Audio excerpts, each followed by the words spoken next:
오늘 새 창조의 공동체, 특별히 위로의 공동체라고 하는 제목으로 하나님의 말씀을 나누고자 합니다. 본질이 무엇인가 하는 것을 깨닫지 못하면 우리는 늘 변죽을 울리기 십상입니다. 오늘 본문에 등장하는 본문도 마찬가지입니다. 사실 오늘 본문은 매우 유명한 본문이죠. 왜 그렇습니까? 우리가 잘 알고 있는 공산주의의 이상을 제공한 것이 바로 다름 아닌 본문이기 때문입니다. 공산주의, 그 이론의 이상을 제공한 것이 바로 오늘 본문이에요. 그러나 저는 공산주의가 본문이 말하려고 하는 사도행전 2장에서도 이 오순절 직후에 이와 비슷한 서술이 나왔는데 4장에 등장하는 본문이 말하려는 핵심을 저는 공산주의가 제대로 캐치했다고 생각하지는 않습니다. 무슨 이야기인지 본문을 통해 함께 묵상해 보도록 하겠습니다. 우리는 지난주 예루살렘 공동체가 위협과 위기 앞에서 어떻게 대응했는가 하는 것들을 살펴보았습니다. 산헤드린의 위협 앞에서 가장 눈에 띄는 것은 제자 공동체가 함께 기도하고 있었다고 하는 사실입니다. 기도를 통해서 그들은 자신들이 당하고 있는 당면한 위협과 문제를 하나님이라고 하는 큰 배경 속에서 바라보고 또 비추어 보게 되었습니다. 제자들의 기도에서 눈에 띄는 두 번째 특징은 그들이 자신들과 주님을 하나의 운명 공동체로 인식하고 있었다는 거예요. 제자들은 주님이 세상으로부터 받았던 대우와 자신들이 지금 세상으로부터 경험하게 되는 것을 구분해서 생각하지 않았습니다. 주님은 세상의 군왕들과 관리들로부터 미움을 받으셨고 핍박을 받으셨습니다. 제자들은 자신들이 걸어가는 길에서 주님과 같이 우리가 주님이라고 부르는 그 예수님과 더불어 함께 이 땅을 살아가면서 위협당하고 핍박당하는 것이 전혀 이상한 것이라고 생각하지 않았습니다. 주님을 따르기 위해서는 자신들도 주님처럼 마땅히 당연히 위협과 핍박을 받게 될 것이라고 생각하고 있었다는 겁니다. 그래서 그들은 그 핍박과 위협의 상황을 제거해 달라고 기도하지 않았습니다. 그들의 기도는 상황을 모면할 수 있게 해달라는 기도가 아니었어요. 도리어 그 위협의 상황을 정면으로 직면하고 그 속에서 자신들이 감당해야 할, 교회로서 감당해야 할 복음 전파의 본질적 사명을 놓치지 않고 제대로 감당할 수 있는 담대함을 달라고 기도했던 겁니다. 바로 이것이 첫 번째 새 창조의 공동체가 보여준 성숙한 모습이었습니다. 오늘 우리는 본문에서 그 새 창조의 공동체, 주님께서 십자가를 통해 이 땅에 세우려고 했던 그 공동체가 과연 어떤 것이어야 하는가, 그들이 무엇을 추구해야 하는가의 그 진가를 보게 될 겁니다. 그것을 같이 함께 묵상해 보고자 합니다. 앞서 언급드린 대로 본문은 정말 유명한 본문입니다. 사실 마르크스 공산주의에 영감을 준 것, 바로 오늘의 본문이라고 할 수 있습니다. 여러분 31절, 마르크스가 어디에서 영감을 얻었는가? 32절을 함께 읽어보도록 하겠습니다. 32절 같이 읽습니다. 시작. 믿는 무리가 한 마음과 한 뜻이 되어 모든 물건을 서로 통용하고 자기 재물을 조금이라도 자기 것이라 하는 이가 하나도 없더라. 네, 믿는 무리가 한 마음과 한 뜻이 되었다. 여기서 한 마음과 한 뜻이 되었다고 하는 것, 그들이 모든 생각을 똑같이 했다라는 말은 아닐 겁니다. 한 마음과 한 뜻이 되었다고 하는 건 그리스도를 머리로 하는 그 공동체의 동일한 이상을 꿈꾸었다는 말이죠. 그들이 정확하게 똑같은 모든 이슈에서 same 챕터에 있지 않았다고 하는 것, 저희들이 사도행전 이제 읽어가다 보면 분명하게 확인하게 될 겁니다. 그들은 다른 생각을 하고 있는 것도 있었어요. 그러나 그들은 적어도 그리스도를 머리로 하는 한 공동체, 기독교 공동체, 예수 공동체가 꿈꿔야 하는 것이 무엇인가에 있어서 같은 마음을 품고 있었습니다. 그래서 모든 물건들을 서로 통용했고 자기의 재물, 사유재산을 자기의 것이라고 하는 이가 없었다. 그게 지금 첫 번째 이 땅에 존재했던 새 창조의 공동체, 예수 공동체의 모습이었습니다. 그 결과가 34절에 기록되어져 있죠. 여러분 34절에서 그 결과가 무엇이라고 이야기합니까? 그 공동체 중에요, 가난한 사람이 없었다. 여러분 신명기가 꿈꾸었던 그 가운데 핍절하고 가난한 사람이 없게 되었다. 예수 공동체의 이상을 그들이 구현하려고, 그것을 인바디하려고 노력했더니 그들 가운데 가난한 사람이 없었다. 바로 이것이 사도행전 4장의 서술입니다. 여러분 어떻습니까? 이 같은 사도행전의 기록을 바라보면 사회 변혁을 꿈꾸고 있는 사람에게는 정말 이상적으로 보이고 매력적으로 보이는 것이 사실이 아닙니까? 우리가 만일 함께 살아갈 수 있는 아름다운 세상을 꿈꾸고 있다고 한다면 사도행전에 등장하는 이 묘사가 어떻게 매력적이지 않을 수가 있을까요? 그래서 일면 마르크스가 말하려고 하는 공산주의 개념과 본문 사이에 일맥상통하는 부분이 있는 것도 사실인 것처럼 보입니다. 그래서 사도행전의 이 같은 서술로부터 공산주의의 이상이 나왔다고 하는 것, 사실은 생각해보면 전혀 이상해 보이지 않습니다. 그러나 그럼에도 불구하고 공산주의와 지금 사도행전이 구현하려고 하는 그 예수 공동체의 이상 사이에는 또렷한 매우 큰 간격이 존재한다는 것도 마땅히 인정해야 할 겁니다. 무엇보다 공산주의는 세상을 바라보는 관점에서 기독교의 세계관과 매우 다릅니다. 바로 이 지점에서 사도행전이 보여주는 세상과 마르크스가 꿈꾸는 세상은 많이 다르다고 말할 수 있을 겁니다. 여러분 마르크스의 역사관과 세계관이 무엇입니까? 마르크스는 봉건주의에 기반했던 전근대 사회죠. 그 봉건주의에 기반해 있던 전근대 사회에서 지배계층과 피지배계층인 인민을 피지배계층인 인민들을 지배하기 위한 속박의 도구로 종교를 사용하고 있다고 인식했습니다. 그래서 바로 이러한 인식의 근거에서 그 유명한 공산당 선언이라고 하는 선언 안에서 마르크스는 종교를 뭐라고 명명했습니까? 인민의 아편. 바로 이런 시각에서요.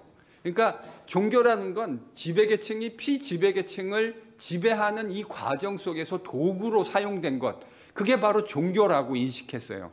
그러니까 이 종교라고 하는 것은 피지배계층의 자유와 그들의 속박에서 벗어남을 위해서 마땅히 폐기해야 하는, 그래서 이제 그 유명한 공산당 선언에서 종교는 인민의 아편이라고 하는 말로 표현됐던 겁니다.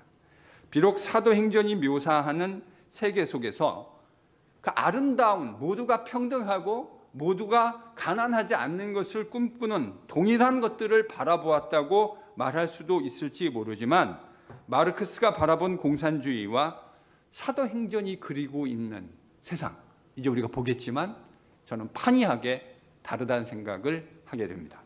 그렇다면 예수님의 십자가와 부활로 말미암아 이 땅에 처음으로 태동하게 된 새 창조의 공동체, 즉 예수 공동체의 레디컬한 삶의 모습, 여러분 오늘 보면 이게 얼마나 레디컬한 삶입니까? 이 삶의 레디컬한 삶의 모습, 이러한 삶의 진정한 그 오리진 그리고 본질, 에센스를 우리는 어디에서 찾아야 할까요? 저는 지금 사도행전 4장에 등장하는 이 레디컬한 성도의 삶의 본질을 예수님의 삶의, 예수님의 사역의 본질에서 찾아야 한다고 생각합니다. 왜냐하면 이 땅에 존재하는 공동체는 예수 공동체예요. 예수님을 머리로 하는 공동체라고요. 예수님 때문에 존재하게 된 공동체입니다. 그러니 그들이 예수님의 사역의 본질을 구현해내려고 노력했다고 하는 것 전혀 이상하지 않죠? 그래서 이 공동체가 하고 있는 이 삶의, 이 레디컬한 삶의 본질을 이해하려면 예수님이 이 땅에 구현하려고 했던 예수님의 공동체, 예수님의 사역의 본질이 무엇인가 이해해야 합니다. 그런 의미에서 사도행전을 기록한 누가가 바라본 예수님의 사역의 본질, 여러분 누가복음 4장 17절에서 19절, 누가복음 4장 17절에서 19절의 관점에서 먼저 예수님의 사역이 조명되어야 합니다. 누가가 예수님의 사역을 어떻게 이해하고 있었는가? 누가복음 4장 17절에서 19절을 통해서 함께 묵상해 보고자 합니다. 함께 읽을까요? 같이 읽죠. 시작. 선지자 이사야의 글을 들이거늘 책을 펴서 이렇게 기록된 데를 찾으시니 곧 주의 성령이 내게 임하셨으니 이는 가난한 자에게 복음을 전하게 하시려고 내게 기름을 부으시고 나를 보내사 포로된 자에게 자유를, 눈먼 자에게 다시 보게 함을 전파하며 눌린 자를 자유롭게 하고 주의 은혜의 해를 전파하게 하려 하심이라 하였더라. 지금 우리가 함께 읽은 이 말씀은 주님이 당신의 사역의 의미가 무엇인가를 설명하고 있는 본문입니다. 주님은 자신의 사역이 어떤 것인가를 이렇게 지금 이야기하셨어요.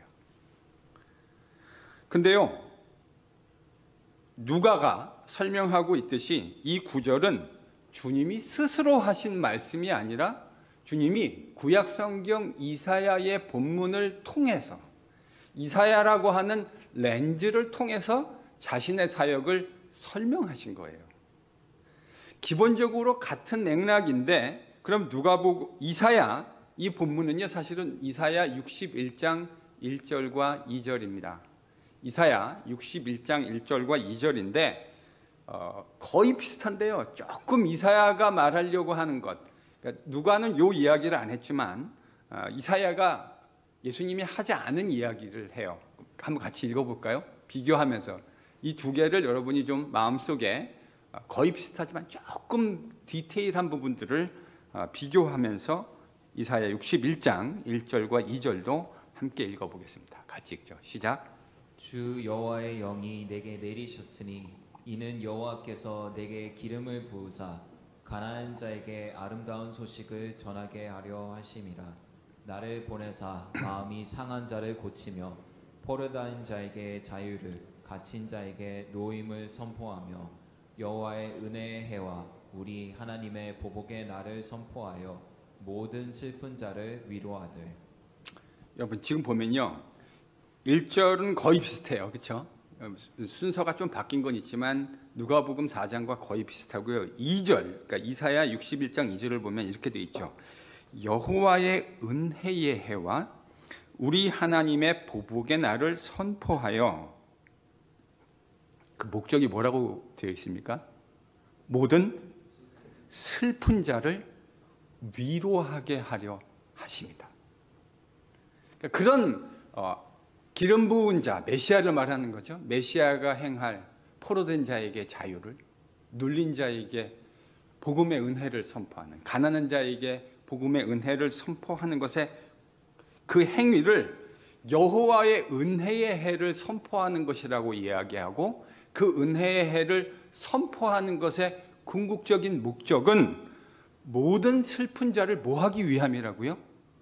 위로하기 위함이다. 이사야의 본문을 인용하면서 주님은 당신의 사역의 의미를 설명하십니다. 그러니까 이사야의 관점에서 당신이 하시는, 이 땅에 오셔서 하시는 사역을 이제 의미를 설명하시는 거예요. 사실 누가복음 4장은 이제 주님이 본격적으로 행하실 공생의 사역의 의미가 어떤 것인가를 이야기하는 본문이에요. 그러면요, 여러분 한번 대답해 보세요. 누가복음 4장에 등장하는 그 언어, 이사야 61장에 등장하는 그 언어로 정리하면 주님의 사역의 키워드 뭐라고 요약할 수 있을까요? 뭐를 선포하는 거죠? 은혜의 해를 선포하는 겁니다. 주님이 하시는 사역은 은혜의 해를 선포하는 거예요. 여러분 여기서 은혜의 해라고 하는 말은 영어로는 주빌리, 희년을 의미합니다. 희년이 뭐죠? 희년이란 하나님의 백성들에게 주어진 아주 독특한 제도이며 법입니다. 희년법이란 토지나 노예를 50년이 지나면, 그러니까 7일을 7번 해서 1년을 더하면 토탈 50년이 되는 거잖아요. 77에 49 플러스 1. 그래서 50년이 지나면 토지나 노예를 원상으로 복귀시키는 거예요. 레스토레이션 하는 거예요. 이 정신은 하나님이 다스리시는 이스라엘 안에서 어느 누구도 토지나 노예를 영원히 소유할 수 없다고 하는 정신을 구현하는 것입니다.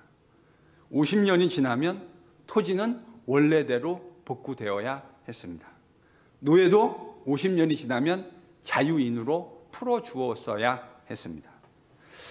이사야의 본문에 따르면 이러한 은혜의 해, 여러분 61장 2절 잘 기억해 보세요. 이사야의 본문에 따르면 이러한 은혜의 해, 즉 희년이 궁극적으로 추구하는 것이 무엇입니까? 슬픔을 당한 하나님의 백성을 위로하는 겁니다. 은혜의 해, 즉 희년의 선포라고 하는 것, 하나님의 백성들을 위로하려는 아버지의 마음입니다. 그래서 희년, 은혜의 해가 궁극적으로 추구하는 것은 위로입니다. 한번 따라해 보실까요? 위로.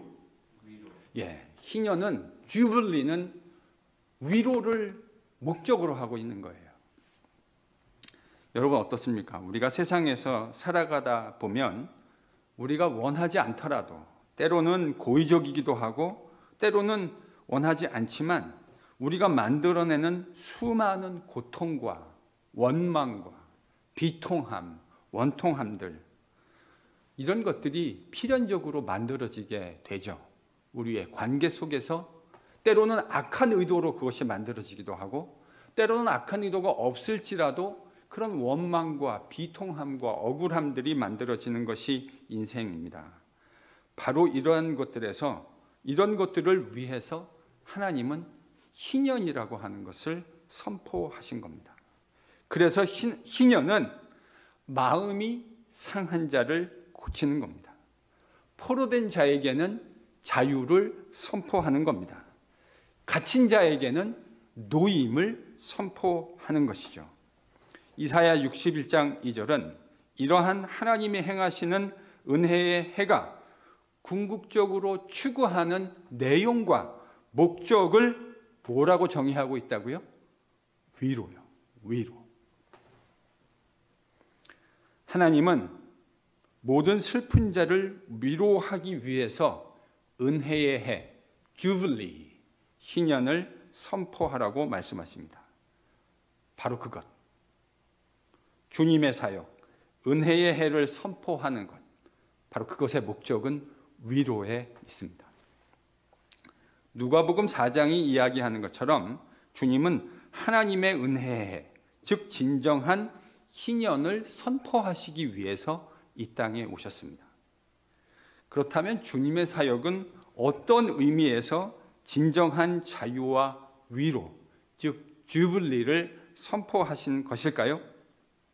모든 인간은 죄와 죽음이라고 하는 가공할 세력의 포로가 되어 있습니다. 사실 우리의 진짜 문제는 우리가 어떤 사람에게 제도 안에서 노예가 됐다는 게 진정한 문제가 아니에요.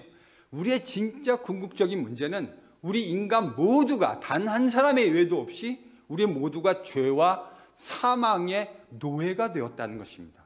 이 사실을 바울은 로마서에서 매우 분명하게 이야기하죠.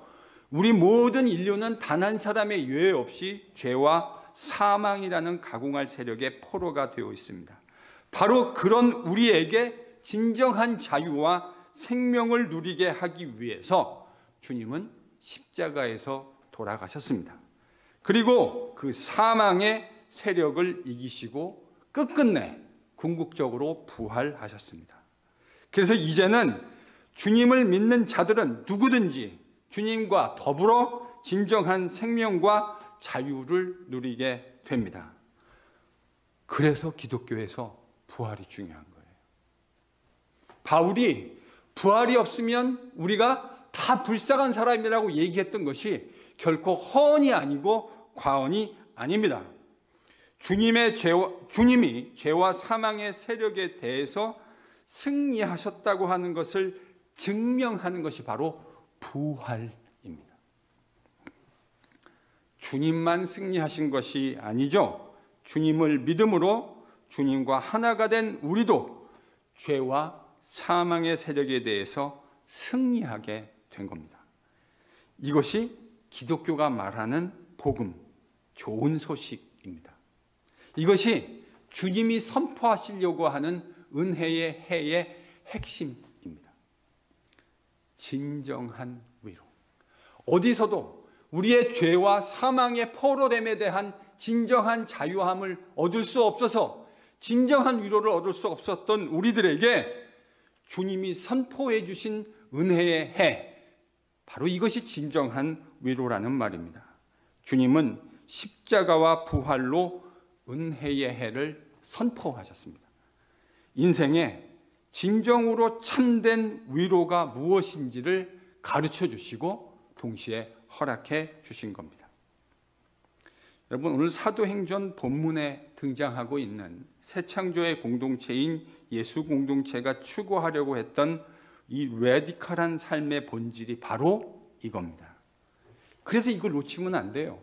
그러니까 희년이라고 하는 이 백그라운드, 지금 이 본문은요, 이스라엘 공동체가 잘 알고 있었던 그 희년이라고 하는 컨셉을 궁극적으로 구현해낸 거예요. 예수님의 사역을 통해서, 예수님의 십자가와 부활을 통해서. 그러니까요, 예수 공동체의 구체적인 지금 삶의 행동들, 여러분 이게 얼마나 레디컬해 보입니까? 사유자 재산을 내 것이라고 주장하는 사람이 한 사람도 없이 그 모든 것들을 형제들을 위해서 기꺼이 내어놓는 이 레디컬한 삶, 이 구체적인 삶의 본질이 뭐라고요? 위로입니다. 위로. 그들은 물질을 통해서도 예수 공동체가 구현해내야 하는 위로 공동체의 삶을 구현해낸 거예요. 그들은 주님을 머리로 하는 공동체였습니다. 그들은 자신의 삶의 모습을 통해서 주님이 구현하시려고 했던 바로 그 세상을 담아내려고 노력했던 겁니다. 주님의 사역은 은혜의 해를 선포하는 것이라고 했습니다. 그 은혜의 해, 진정한 희년의 궁극적인 목표가 뭐라고요? 슬픔당한 자, 하나님의 백성을 위로하는 겁니다. 이런 의미에서 본문에 등장하는 소재는 돈이고 재물입니다. 맞죠? 돈과 재물을 그들이 어떻게 사용했는가를 누가가 서술해 주고 있어요. 그러니까 그런 의미에서 소재는 돈과 재물이라고 얘기할 수 있지만 핵심 주제는 뭐라고 이야기해야 됩니까? 위로입니다. 위로. 주블리, 희년. 그것을 구체화한 우리 주님의 십자가와 부활, 그것을 그들의 공동체에서 구현해내려고, 심지어는 그들의 물질의 영역에서도 그 아이디어를, 그 이상을 구현해내려고 했던 초대 공동체의 삶을 보여주는 겁니다. 즉, 그들의 재물에 대한 레디컬한 태도는 주님의 사역의 정신, 즉 위로를 구현해내는 여러 가지 방법 중에 하나였던 겁니다. 바로 그것이 본문이 보여주려는 핵심입니다. 그런데 사도행전의 저자 누가는 희년의 목적, 즉 위로를 구현해낸 초대교회 예루살렘 공동체 전체가 지금 그 정신을 구현하려고 했는데 그 중에서 딱 한 사람을 꼬집어서 소개하고 있습니다. 본문 36절과 37절이 그 이야기를 해주고 있죠. 같이 36절과 37절을 읽습니다. 시작. 구브로에서 난 레위족 사람이 있으니 이름은 요셉이라. 사도들이 일컬어 바나바라, 번역하면 위로의 아들이라 하니 그가 밭이 있음에 팔아 그 값을 가지고 사도들의 발 앞에 두니라. 여러분 지금요, 이 위로 공동체를 예수 공동체가 지금 이 위로 공동체라고 제가 말씀드렸어요. 그게 이 본문이 말하려는 핵심, 지금 공산당 선언이 놓치고 있는 핵심이 바로 이건데요. 등장하는 사람의 이름이 뭐죠? 바나바입니다. 우리는 이 사람을 바나바라고 훨씬 더 많이 알고 있어요. 근데 오늘 본문을 보면 이 사람의 본명이 바나바가 아니었군요. 아마 이 사람이 누구냐 그러면 아마 기독교인의 거의 99%는 바나바라고 이야기할 겁니다. 근데요, 그게 그 사람의 본명이 아니었어요. 근데 우리는 이 사람의 이름을, 원래 이 사람의 본명은 요셉이었습니다. 유대인 레위족속 구브로에서 출생한, 그러니까 오늘날로 치면 사이프러스죠. 사이프러스에서 출생했던 유대인, 레위 지파 출신의 유대인이었는데 그의 본명은 요셉이었습니다. 그런데 사도들이 이 요셉에게 별명을, 닉네임을 지어준 거예요. 그 닉네임이 뭐였습니까? 바나바요. 그러니까요, 별명이 본명보다 더 유명해진 사람입니다. 근데 이 별명이 본명보다 더 유명해진 데는 이유가 있어요. 히람말, 그리스 말로 바나바라는 말은 아람어의 음역입니다. 바르네하바를 이게 아람어인데요. 바르네하바를 음역하면 이제 헬라말로 바나바 이렇게 음역할 수 있는 거죠. 번역하면 의미가 무슨 뜻이라고 되어 있습니까? 위로의 아들. 바르라는 말은 son이에요. 위로의 아들. 여러분 얼마나 그의 삶이 위로로 충만했으면 뭐라고 불렀다고요? 위로의 아들이다. 나중에 우리가 사도행전 묵상에서 이제 바나바를 몇 번도 보게 될 겁니다. 그가 위로의 아들이라는 이름을 얻게 된 게 우연이 아니에요. 그의 삶은 끊임없는 위로의 연속이었습니다. 바나바는 예수님이 구현하려고 했던 예수 공동체의 핵심이 무엇이어야 하는지를 정확하게 인식하고 있었던 사람이었습니다. 지금요, 바로 예수 공동체의 이상을 구현한 사람 가운데 누가가 본명보다 별명으로 더 유명해진 바나바, 무슨 아들이요? 위로의 아들. 그 위로의 아들이라고 하는 바나바를 본문에서 소개하고 있는 것이 우연일까요? 아닙니다. 누가는 예수님의 사역의 본질이 뭐라고 설명했다고요? 누가복음 4장에서요? 위로예요. 이사야 61장을 보면 그 예수님의 희년의 선포의 궁극적인 목적은 위로입니다.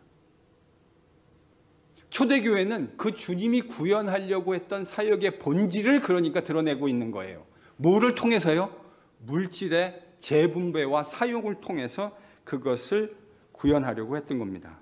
그러니까 핵심은 위로입니다. 저는 이런 의미에서 기독교 공동체를 위로의 공동체라고 불러도 괜찮다고 생각합니다. 여러분, 기독교 공동체는 무슨 공동체여야 한다고요? 위로의 공동체. 왜냐하면 그게 주님의 사역의 설명이었잖아요.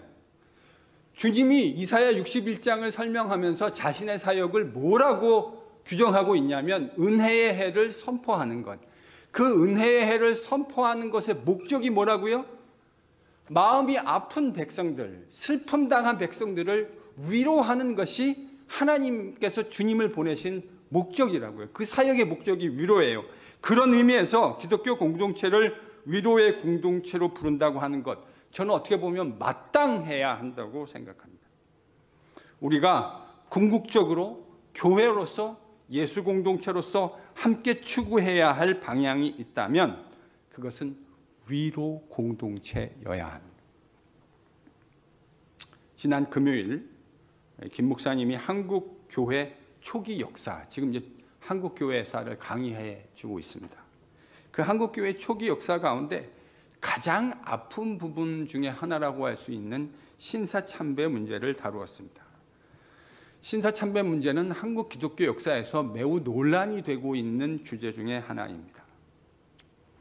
저는 여러 논란이 있지만 그럼에도 불구하고 신사참배가 분명히 우상숭배에 해당한다고 생각합니다. 그래서 그것은 하나님 앞에서 틀림없는 죄악입니다. 고신 측에서 주장했던 것처럼 분명히 하나님과 공교회 앞에서 공적으로 우리가 결의하고 행한 죄악이니 공교회 앞에서 공적으로 회개하는 것이 어찌 이상한 일이라고 말할 수 있겠습니까? 김 목사님이 성경 공부에서 잘 지적해 주었던 것처럼 하나님의 백성인 우리는 거룩과 성결을 추구해야 합니다. 너무 당연한 이야기죠. 그런데 살아가다 보면 우리는 주님이 우리에게 추구하라고 하신 그 거룩과 성결에 누가 되는 행동을 할 때가 있습니다. 그럴 때 우리는 너나 없이 그런 누가 되는 한 행동을 한 사람에 대해서 매우 저지멘탈해지기 쉽습니다. 너무 희한한 건 그렇게 저지멘탈해지면서 마치 자신은 그것과는 아무런 관계가 없는 사람인 것처럼 이야기하는 이야기도 정말 많이 보게 됩니다. 사실은 우리가 죄에 대해서 바라볼 때, 죄악을 범한 형제를 바라볼 때 마땅한 시선이 무엇이어야 됩니까? 비록 지금은 그가 그런 죄악을 범했지만 나 역시도 그와 동일한 죄악을 얼마든지 범할 수 있는 죄악을 만들어내는 공장이 내 심령과 마음 안에 있다고 하는 사실을 망각하지 않아야 돼요.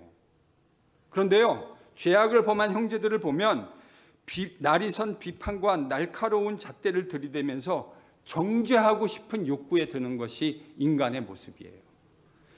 한국교회 초대교회만 그랬던 게 아니에요. 이 초대교회 논쟁은 기독교 역사 초기에 있었던 도나투스 논쟁이라고 하는 매우 유명한 논쟁의 거의 재판이라고 말해도 과언이 아니에요.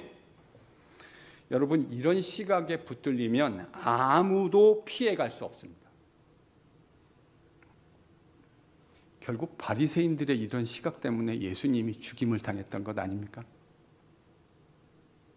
여러분, 이런 저지멘탈한 시각에 우리가 붙들리게 되어지면 마치 저 사람은 죄인이고 나는 그것과 아무런 관계가 없는 것이라고 생각하는 태도에 붙들리게 되면 여러분, 이 시각에서는 우리 주님도 피해갈 수 없어요.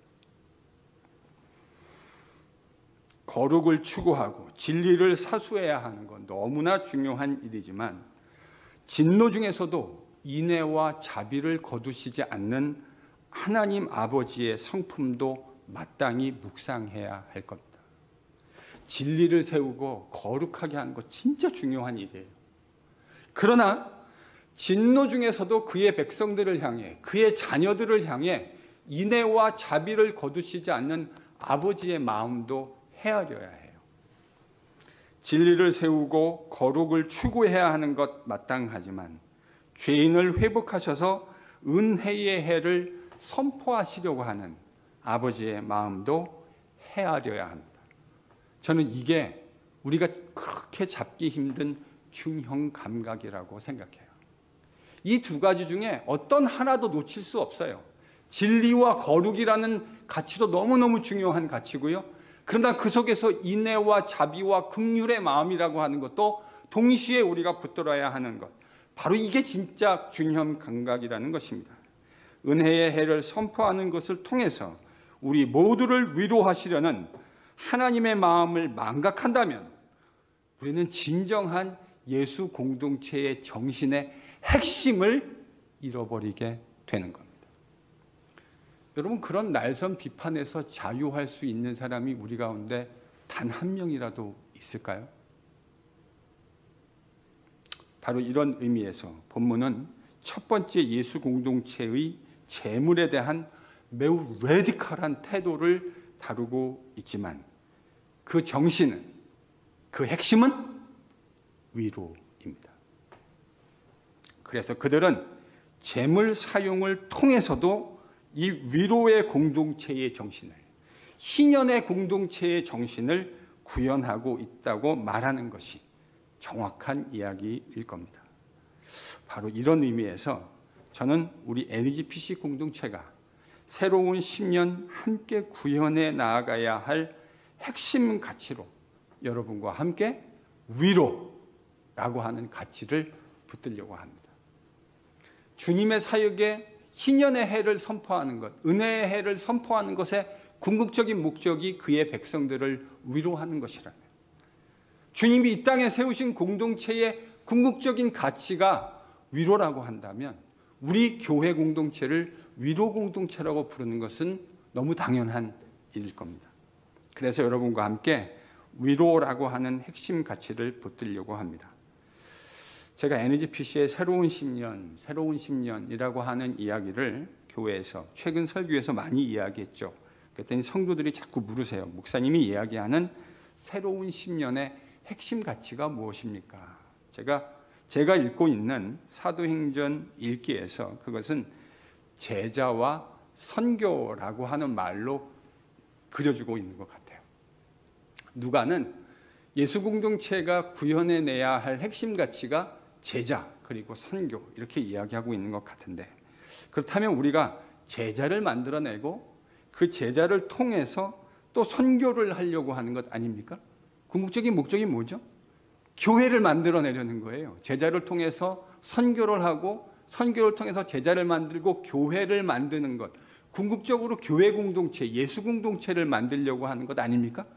그렇다면 오늘 본문의 관점에서 보면 그 예수 공동체, 새창조의 공동체가 추구해야 하는 가치가 뭐라고요?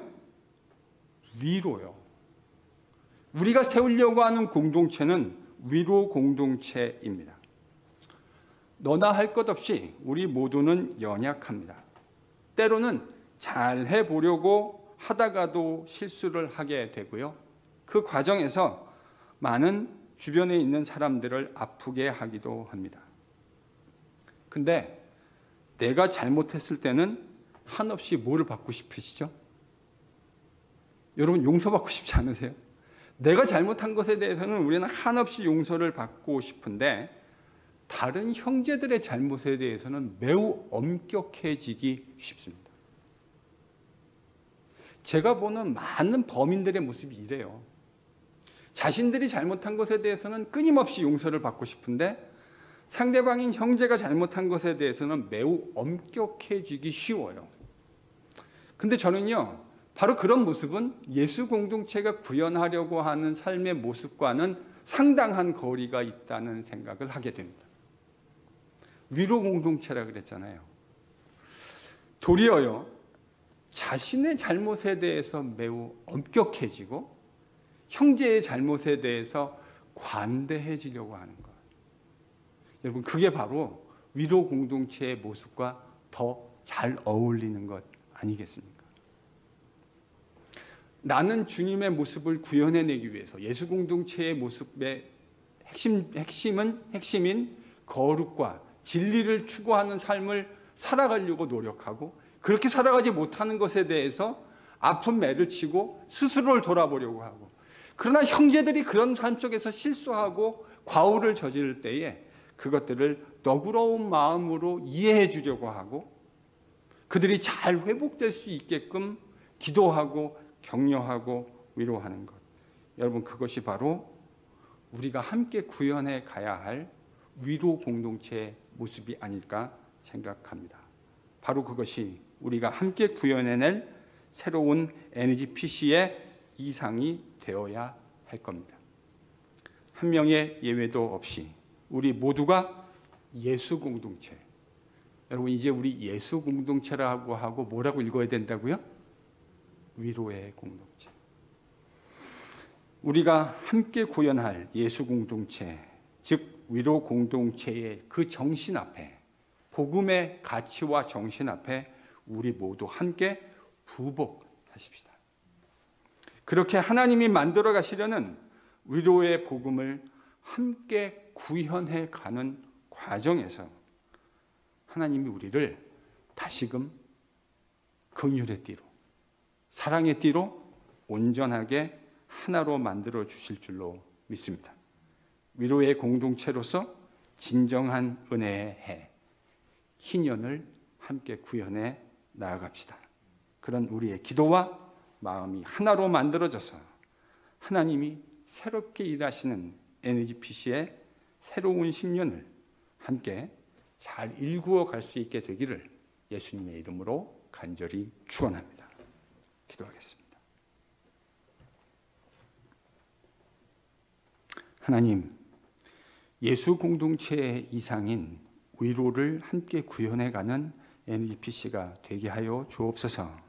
나의 연약함에 대해서 주님 앞에서, 말씀 앞에서 돌아보게 하시고 형제의 연약함에 대해서는 긍휼의 마음을 폭포수와 같이 부어주셔서 긍휼히 여기고 사랑하고 기도해 줄 수 있는 예수 공동체의 위로의 마음을 우리 모두에게 허락하여 주옵소서. 예수님 이름으로 간절히 기도했습니다. 아멘. 말씀을 기억하시면서 411장 우리 모두 함께 찬양하겠습니다.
주신 위로 우리가 충분히 받고 또 그렇게 형제들을 위로하는 위로 공동체의 삶을 함께 구현해 갈 수 있기를 축원합니다. 우리 다 함께 일어나셔서 찬송가 1장 찬양하시며 준비하신 예물 하나님께 드립니다.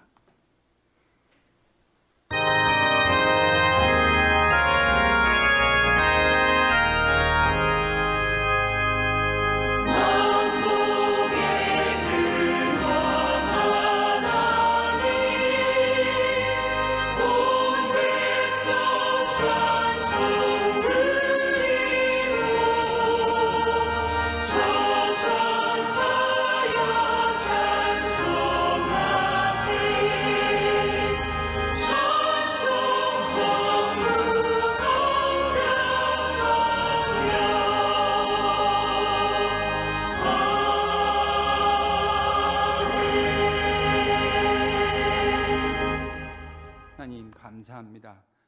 힘들고 어려운 가운데에도 우리를 위하여 베풀어 주시는 하나님의 은혜와 사랑과 공급이 그치지 않는 것을 인하여 감사드립니다.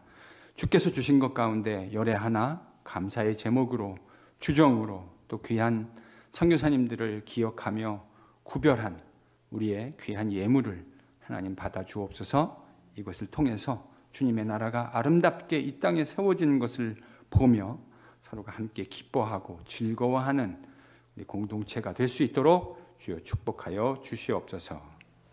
지금은 우리 주님 예수 그리스도의 십자가와 부활의 은혜와 아들을 내어주신 하나님 아버지의 측량할 수 없는 사랑하심과 혼탁한 무수한 거짓 소리들 가운데 날마다 진리의 말씀을 들려주시고 생각나게 해주시고 성령 해주시는 성령 하나님의 귀하고 복된 은혜가 예수 공동체, 즉 위로 공동체의 이상을 함께 구현하고자 애쓰며 NGPC의 새로운 10년을 함께 꿈꾸기를 소망하는 당신의 거룩한 백성들 머리머리 위에 이제로부터 영원토록 함께 계시기를 간절히 축원하옵나이다.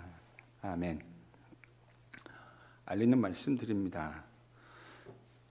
허리케인 헨리가 오기 때문에 저희들이 오늘 현장에서 예배드리지 못했습니다.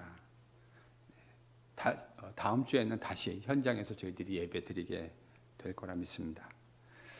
한국교회사 시리즈 강의 이제 마지막 강의거든요. 그 각 강의마다 참 중요한 포인트를 김 목사님이 잘 강의해주고 계십니다. 이 마지막 강의가 27일 날 있어요. 여러분 관심 가지고 참여해 주시기를 바랍니다. BBF 목사님들의 수고, 또 우리 유스그룹 멤버들의 수고, 또 여러 보이지 않는 곳에서 수고해 주신, 도와주신 성도들의 도움으로 저희들이 은혜 가운데 잘 마쳤습니다. 감사를 드립니다. 오늘 원래 계획했던 새가족 모임은 허리케인으로 인해서 한 주 연기하도록 하겠습니다. 8월 29일 날 주일 3부 예배 후에 교회에서 진행된다는 것을 알려드립니다. 공적인 예배에서 다시 만나겠습니다.